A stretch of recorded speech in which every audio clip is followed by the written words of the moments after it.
Salam, salam jumpa pada minggu 17 setelah Trinitatis. Dan hari ini kita akan mempersiapkan untuk mendengarkan firman Tuhan yang akan menuntun kita, menguatkan kita untuk sesuai dengan kehendak Allah. Oleh karena itu pada minggu ini, mari kita dengarkan firman Tuhan. Sebelumnya kita bersatu dalam doa. Damai sejahtera Allah yang melampaui segala akal dan pikiran, itulah yang melihara hati dan pikiran dalam Kristus Yesus Tuhan. Amin. Saudara terkasih, firman Tuhan untuk kita pada minggu ini dari Lukas 17 ayat 11 sampai ayat 19. Di bawah tema iman yang menyembuhkan. Demikian firman Tuhan. Ke-10 orang kusta. Dalam perjalanannya ke Yerusalem, Yesus menyusul perbatasan Samaria dan Galilea. Ketika ia memasuki suatu desa, datanglah 10 orang kusta menemui dia. Mereka tinggal berdiri agak jauh dan berteriak, "Yesus, Guru, kasihanilah kami." Lalu ia memandang mereka dan berkata, "Pergilah, perhatikanlah dirimu, perlihatkanlah dirimu kepada imam-imam." Dan sementara mereka di tengah jalan, mereka menjadi tahir. Seorang dari mereka ketika melihat bahwa ia telah sembuh, kembali sambil memuliakan Allah dengan suara nyaring, lalu tersungkur di depan kaki Yesus dan mengucap syukur kepadanya. Orang itu adalah seorang Samaria. Lalu Yesus berkata, "Bukankah ke-10 orang tadi semuanya telah menjadi tahir? Di manakah yang 9 orang itu? Tidak adakah di antara mereka yang kembali untuk memuliakan Allah selain daripada orang asing ini?" Lalu ia berkata kepada orang itu, "Berdirilah dan pergilah, imanmu telah menyelamatkan engkau." Demikian firman Tuhan. Saudara terkasih di dalam Kristus Yesus, kalau kita membaca firman Tuhan kali ini, yang pertama kita harus ingat tentang penyakit kusta dalam tradisi Keyahudian. Untuk memahaminya, mari baca di dalam Imamat pasal 14. Di sana sangat terang benderang diterangkan bahwa penyakit kusta itu adalah sebuah penyakit yang menjadi disingkirkan, terasing dari orang lain, dianggap sebagai kutuk, karena memang bagi orang yang penyakit kusta tidak boleh lagi bersentuhan dengan orang lain. Bahkan apa yang dipegangnya itu dianggap menjadi najis. Oleh karena itu proses pentahirannya harus dibawa kepada imam, kemudian dilakukan proses pentahiran melalui persembahan-persembahan dan sembelihan-sembelihan. Setelah itu dinyatakan tahir, baru dia bisa bergabung dengan orang-orang yang di sekitarnya. Oleh karena itu, Bapak Ibu yang terkasih di dalam Kristus Yesus, mari bayangkan bagaimana perasaan daripada ke-10 orang kusta itu. Mereka ingin tahir, tapi mereka jauh dari Yesus. Karena Yesus menelusuri wilayah Samaria dan Galilea menuju kepada Yerusalem. Ketika mereka berteriak, pasti di dalam batinnya mereka ingin dekat. Namun oleh karena hukum agama yang mereka anut, mereka tidak berani untuk mendekat. Tapi jeritan batinnya memperlihatkan sebuah keadaan yang memprihatinkan. Coba kita baca dalam kalimat mengatakan, "Guru, kasihanilah kami." Mereka melihat Yesus sebagai gurunya. Artinya ajaran-ajaran yang dilontarkan oleh Yesus itu sudah menjadi merasuk dalam diri mereka dan mereka menganggap Yesus sebagai guru. Sehingga ketika ada pernyataan ini, pasti sebuah ungkapan pembelaan yang mereka inginkan. Ketika ada guru ataupun ahli-ahli Taurat ataupun orang yang paham dengan hukum-hukum Yahudi, pasti akan ada pembelaan terhadap situasi yang mereka alami. Namun pembelaan yang dilakukan Yesus bukan hanya pembelaan sebagai batas hukum-hukum, namun pembelaan batin, pembelaan tubuh, di mana ada proses pentahiran. Saudara terkasih di dalam Kristus Yesus, ketika Yesus sudah mengatakan, "Pergilah, perlihatkanlah dirimu kepada imam-imam." Artinya, proses penyembuhan sudah berlangsung. Proses pemulihan bagi orang itu sudah terjadi, yaitu mereka melapor kepada imam. Kalau masih dalam penyakit, tidak mungkin mereka menjadi pergi. Tapi ada situasi yang mereka lakukan. Mereka pergi meskipun masih dalam keadaan sakit. Kalimat ini memperlihatkan mereka sangat patuh kepada apa yang diperintahkan oleh Yesus dalam proses pemulihan hidupnya. Mereka mendengarkan apa yang dikatakan Yesus. Seandainya itu dihadapkan dengan banyak orang, mungkin tidak akan pergi. Karena akan mengatakan, "Bagaimana saya pergi? Sedangkan saya masih diasingkan, masih terhukum secara hukum keagamaan." Namun yang mereka lakukan adalah mereka pergi. Dari mana kita tahu mereka pergi? Seorang dari mereka ketika melihat bahwa telah sembuh, kembali sambil memuliakan Allah dengan suara nyaring. Dikatakan bahwa setelah di tengah jalan, ayat 14, dan sementara mereka di tengah jalan, mereka menjadi tahir. Proses itu menyahirkan mereka. Dan dari tengah jalan itu ada seorang yang kembali. Artinya saudara terkasih, ke-10 orang ini melakukan apa yang dikehendaki, apa yang difirmankan oleh Yesus bagi kehidupan mereka. Ini merupakan sesuatu proses yang sulit. Ketika kita mengimani sesuatu terjadi, namun ketika kita membaca firman Allah, dikatakan beriman, maka agak sulit untuk mengimaninya sebelum terjadi. Namun ke-10 orang kusta itu, mereka menjalaninya, mengimaninya di tengah jalan, dan terjadilah kesembuhan. Saudara terkasih di dalam Kristus Yesus, proses yang demikian perlu kita lakukan dalam hidup kita. Mungkin banyak perkara, banyak hal yang belum kita pahami dan kita mengerti. Namun, apabila kita bersama dengan firman yang dinyatakan oleh Yesus bagi kehidupan kita, mari menjalaninya dengan firman. Mari jalani hidupmu yang dibumbui oleh firman itu, dan berjalanlah melewati lembah, melewati berbagai persoalan hidup, dan tetap di dalam koridor firman Allah.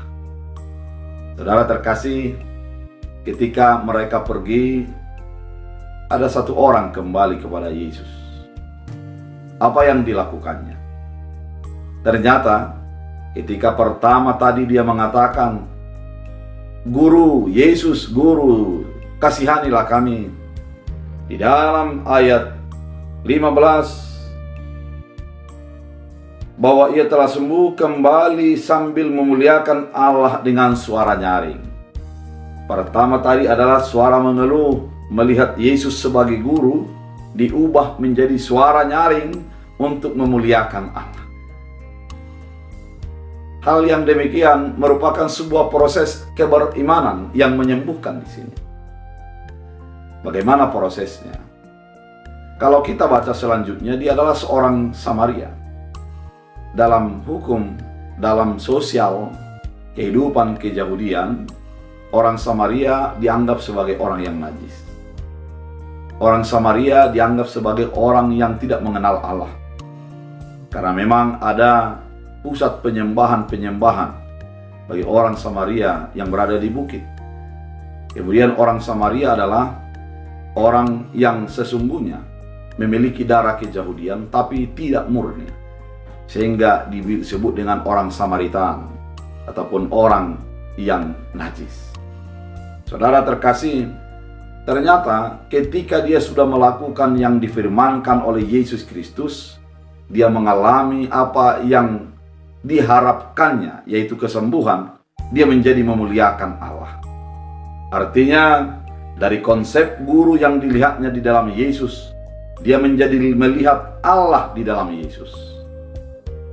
Perubahan paradigma terjadi bagi dia ketika sebelumnya dia menganggap Yesus adalah sebagai sumber daripada pengetahuan, menjadi memahami bahwa Yesus adalah sumber daripada kehidupan. Kemudian ketika dia memuliakan Allah, dia tersungkur. Dia menyadari keberadaannya, dia menyadari keterbatasannya, dan melihat kemuliaan Allah, melihat kebesaran Allah, dan dia menjadi tersungkur oleh karena dia melihat kerendahan yang ada di dalam dirinya. Oleh karena itu, saudara terkasih di dalam Kristus Yesus,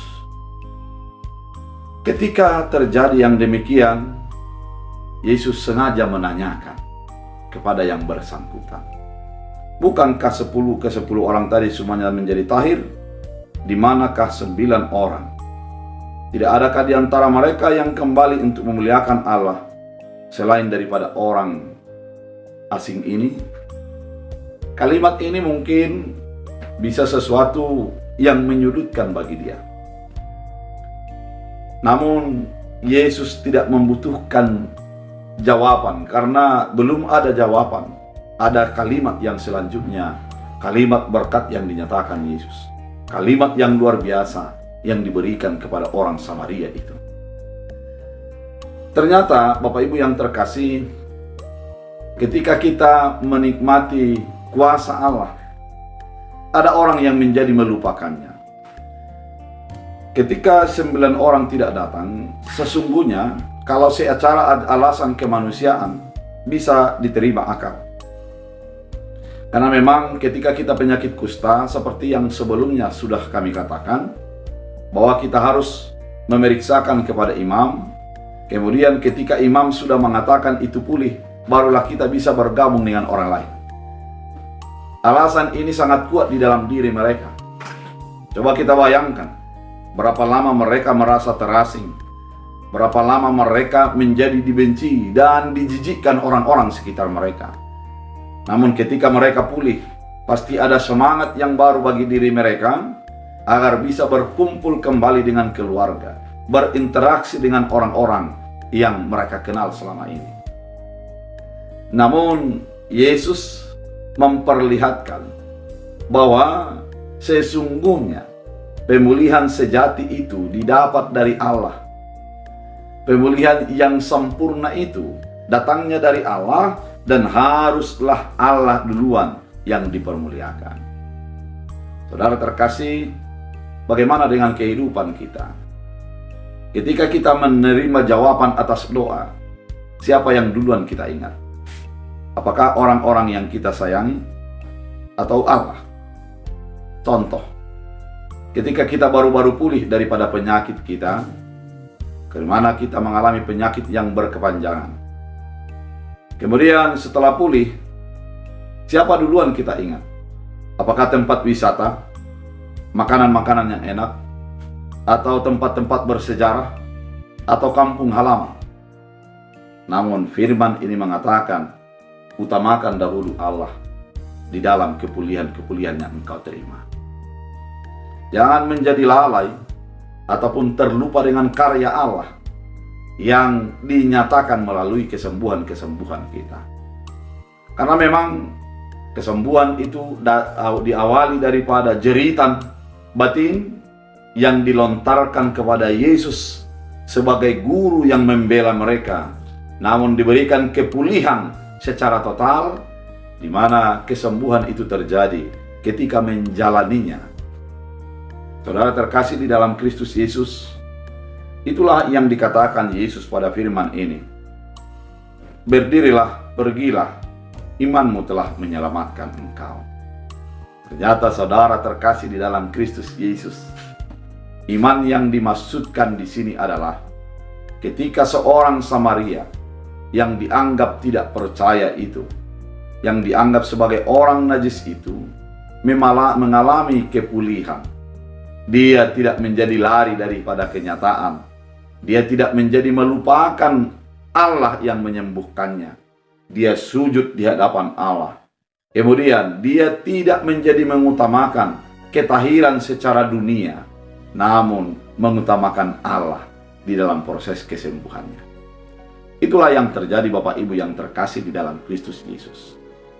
Iman menjadi menyelamatkan, bukan hanya menyembuhkan secara fisiknya, namun menjadi menyembuhkan secara imannya, menyembuhkan secara keselamatan yang akan diterima sebagai orang yang percaya kepada Yesus. Saudara terkasih dalam Kristus Yesus, itu adalah sebuah kebahagiaan yang sangat luar biasa. Ketika manusia menjalani kehidupan ini masih terbatas, kita akan menjadi kembali kepada Allah. Namun ketika kesembuhan yaitu keselamatan sudah dinyatakan melalui iman kita, maka kesembuhan itu akan menjadi untuk selama-lamanya, yaitu kehidupan kekal. Saudara terkasih di dalam Kristus Yesus, firman Tuhan kali ini mau membuat sebuah gambaran dalam kehidupan kita. Seberapa sering kita menjerit kepada Allah. Dan mari kita renungkan seberapa banyak jawaban atas jeritan-jeritan yang kita lontarkan.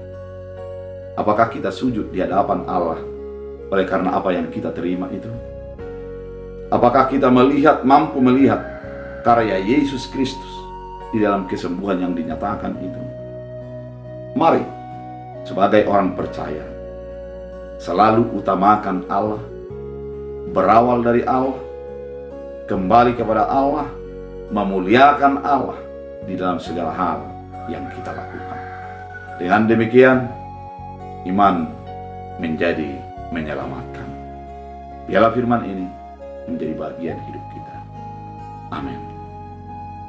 Terima kasih Tuhan atas firman yang Kau nyatakan, mengingatkan kami bahwa ketika kami datang kepada Allah, Engkau menuntun kami melalui firman. Dan ketika kami menerima berkat-Mu, kami harus kembali mengingat Allah, memuliakan Allah, dan mempercayai segalanya berasal dari Allah, sehingga kepulihan, kesembuhan menjadi bagian milik kami. Terima kasih Bapa, biarlah firman-Mu menjadi berakar berbuah, bertumbuh bagi hidup kami. Dalam Kristus Yesus. Amin. Tuhan Yesus memberkati.